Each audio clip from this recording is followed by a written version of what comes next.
This video will build on the overview of classes part 1 and 2 videos to change the class to accept passed parameters. So right now I have a program that uses this class car to create objects that start at 0 on the x-axis and some random value on the y-axis. There are methods to display the car, to make the car drive, that's just move to the right, and to turn on its headlights, quote unquote.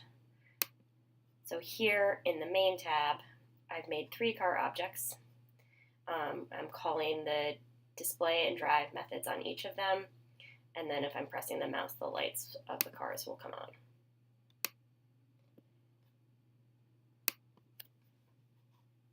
So in this case, if we want to change this car so we can specify where each one of these cars starts out, we want to be able to, like, what if I wanted to say the first car, Jeep, starts out at 100, I don't know, 100.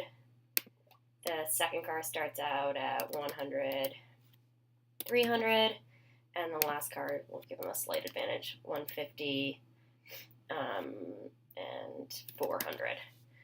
I'm getting these red underlines because I can't pass parameters into the constructors as these classes are currently set up.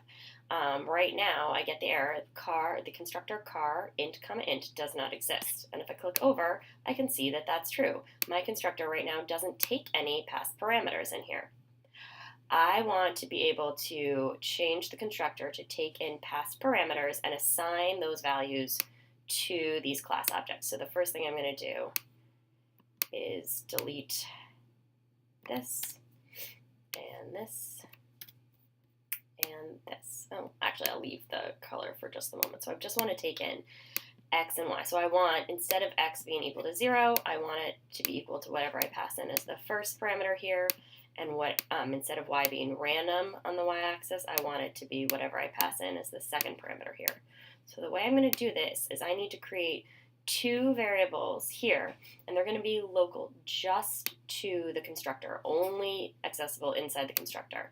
And their job is to temporarily hold the value passed into the constructor here, each one of these values, just long enough to assign them to the class variable. So when I make the car VW, the first value will get assigned. So x is 100, the second value will get passed in and assigned to y, so y is 300. But then the next time I make an object, when I make the Ford object, it will pass in 150 and assign it to x, and pass in 400 and assign it to y. And to do this, I need to use what we call temporary variables.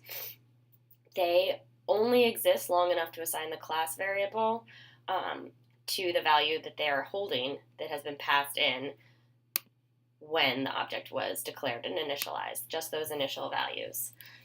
The metaphor that I've used for this is it's the information that's, if a car is being created and somebody's written down the order information, it's the piece of paper on which the order information is written on. It only exists long enough for the car to be created, and then after the car is created, the piece of paper can get thrown away because the car hasn't existed and we don't need the sheet on which the order was taken anymore.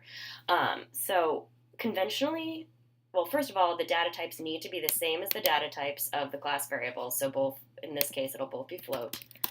So I need to make a temporary x variable, and conventionally we call it something like temp x or temporary x. And then I'm going to do the same thing for y.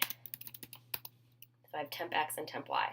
Their only job is to, whatever the first value passed in, it's going to get assigned to temp x, and then I'm going to say x equal temp x.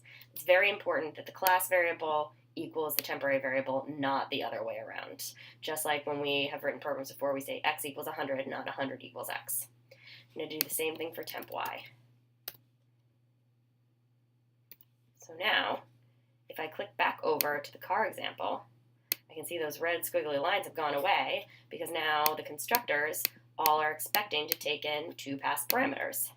So when I play it, those cars are exactly where I said they would be. If I change this one to like 300, we're going to be able to see the top car starts farther across.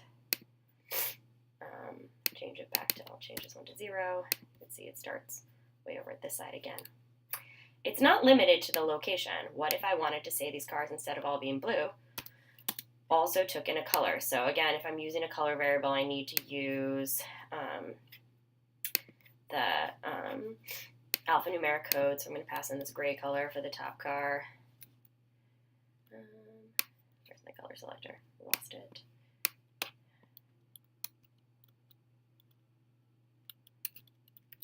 There we go. Sorry about that. I have a red car. And then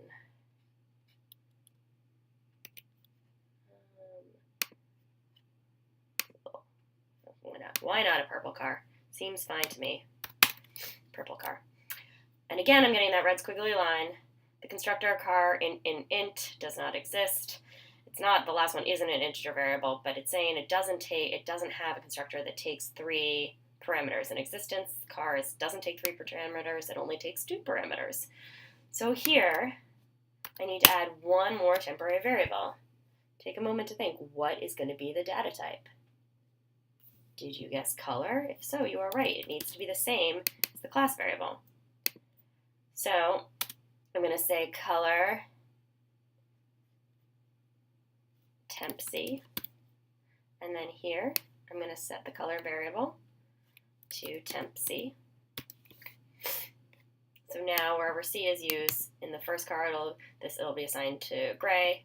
The gray variable will be passed into tempc. The tempc will be assigned to the class variable, and down here where we have C, we'll use that color. The second one is red. This temp variable will take in that third parameter, which is red. Red will be assigned to the class variable, and it'll be used for that car, and so forth. So now if I play it, there they are in different colors. You can take in as many passed parameters as you want. Methods can also take in passed parameters. We're not covering that in this video or in this class. But do know they don't have to be passed into the constructor. But for our intents and purposes for right now, that's where we're passing them in.